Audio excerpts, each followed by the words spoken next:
রেজল, আমি হাসপাতাল চিকিৎসক। আমি আপনার বাচ্চার রোগ নিয়ে সুবিধার একটু পরীক্ষা করে দেখবো, কোনো সমস্যা হবে না। সমস্যা হলে আমাকে বলবেন। আপনার বাচ্চার নাম কি? বয়স কত? কি সমস্যা নিয়ে আসছেন এখানে?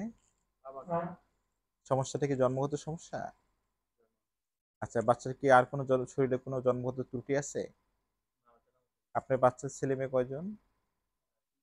আচ্ছা, পরিবারে আর কারো কি এই সমস্যা আছে? আচ্ছা, আপনার বাচ্চা যখন পেটে ছিল, বাচ্চা কি পেটের ভিতরে ঘুরেছিল? আচ্ছা, বাচ্চা কি নর্মাল ডেলিভারি হয়েছে না সিজার মাধ্যমে হয়েছে? বাচ্চা যখন আহ, জন্মের পর পরে কি কান্নাকাটি করছিল? আচ্ছা, বা যাচ্ছে নর্মালি যেরকম 3 মাস বয়সে সে ঘাড়টা সোজা করে, সেটা কি সে ঠিক মতো করতে পারছিল? আচ্ছা, এই সমস্যার জন্য কোন চিকিৎসা নিয়েছিলেন? ঠিক আছে sir, I need screening for paper exposure of this patient. ঠিক আছে। আচ্ছা মা, একটু বাচ্চাটা একটু ধরেন, একটু সামনের দিকে ধরেন।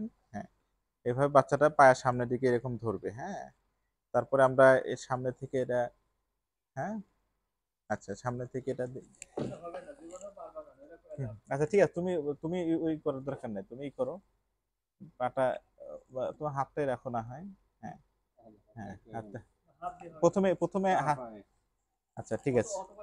হ্যাঁ, তার প্রথমে সামনে আমরা এটা দেখে নিলাম। ঠিক আছে, সামনে এটা দেখছি। তারপরে সাধারণত এটা জামাটা খুলতে হয়। তারপরে আমরা পিছনে দেখে নিলাম। হ্যাঁ, তখন বলবে যে মা পাটা একটু, বাচ্চাটা একটু ঘুরায় নেন। হ্যাঁ, এটা ঘুরায় নেবে। হ্যাঁ, বাচ্চাটা ঘুরায় নেবে আর কি।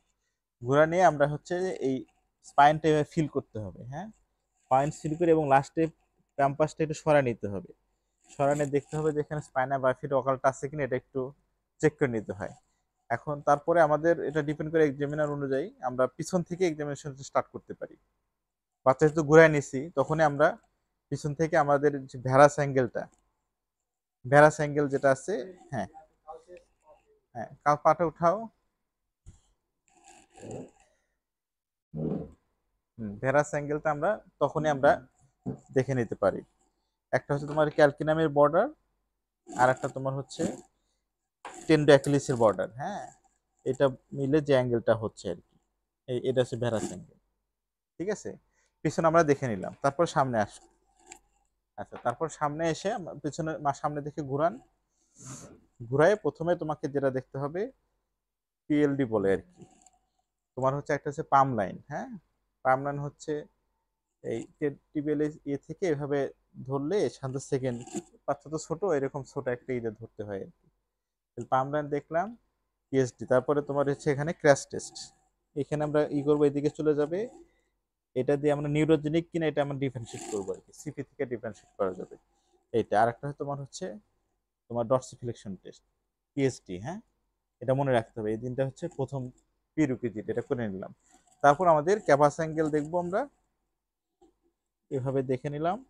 ক্যাপাস অ্যাঙ্গেল দেখে আমাদের এটা কারেকশন কতটুকু হচ্ছে এটা সেটা দেখে নিতে হবে। ক্যাপাস অ্যাঙ্গেল দেখলাম, দুই পায়ে দেখতে হবে, সাধারণত বাইলেটারাল থাকে। দুই পায়ে দেখে নিলাম। তারপরে কার্ভ ল্যাটারাল বর্ডারটা দেখে নিলাম, কারেকশন হয় কিনা কতটুকু এটা দেখে নিলাম। এই পাশে দেখে নিলাম কারেকশন, কার্ভ ল্যাটারাল বর্ডার। তারপরে তোমার এখানে হচ্ছে ই অ্যাঙ্গেলটা, ইকুইনাস অ্যাঙ্গেলটা। হ্যাঁ, ইকুইনাস অ্যাঙ্গেলটা এইভাবে কতটুকু কারেকশন সেটা দেখে নিই। এটা হচ্ছে তোমার ফিবুলার বর্ডার আর হচ্ছে lateral border. Fibular border lateral, আর যেখানে এর বর্ডার ফুটের ল্যাটারাল বর্ডার, কতটুকু কারেকশন সেটা দেখে নিলাম। তারপর আমাদের এখানে টেলার হেডটা পালপেবিলিটি আছে কিনা, আর এখানে ক্যালকিনাম এটা পালপেবল আছে কিনা। হ্যাঁ, হ্যাঁ, তারপরে এখান থেকে যে তারপরে তোমাকে এখানে এভাবে ডিডিএসটা দেখে নিতে হবে। হ্যাঁ, ডিডিএসটা দেখে নিতে হবে, তারপরে মুখটা দেখে নিতে হবে। হ্যাঁ করণ, হ্যাঁ। নেক্সট হচ্ছে আমাদের হার্টটা অস্কাল্ট করতে হবে। ঠিক আছে, অসংখ্য ধন্যবাদ।